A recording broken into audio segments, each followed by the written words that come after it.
C'est quoi cette fameuse loi sur les influenceurs qui fait tellement parler? Elle va être examinée aujourd'hui par les députés, mais concrètement, il y a quoi dedans?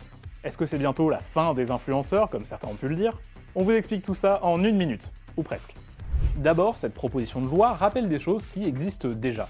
Par exemple, les influenceurs sont obligés de préciser clairement quand ils ont été payés pour parler de quelque chose, comme ça par exemple, et faire de la pub pour des contrefaçons, ça aussi c'est déjà interdit.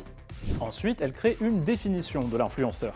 Et oui, car pour l'instant il n'y en a pas, et aux yeux de la loi, les influenceurs sont souvent rattachés à d'autres métiers assez différents, comme mannequin par exemple. La définition est assez longue, alors on ne va pas vous la lire en entier, mais ça permet de savoir de qui on parle et donc qui est concerné par cette loi.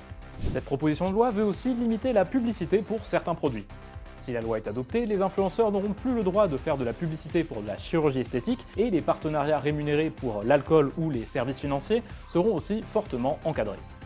Les députés veulent aussi obliger les influenceurs à préciser quand une image a été retouchée ou un filtre de beauté utilisé. Le but, lutter contre les standards de beauté totalement irréalistes et protéger la santé mentale des plus jeunes. Et la loi prévoit aussi des sanctions si ces mesures ne sont pas respectées, des amendes, mais aussi une interdiction d'exercer et potentiellement un bannissement des réseaux sociaux.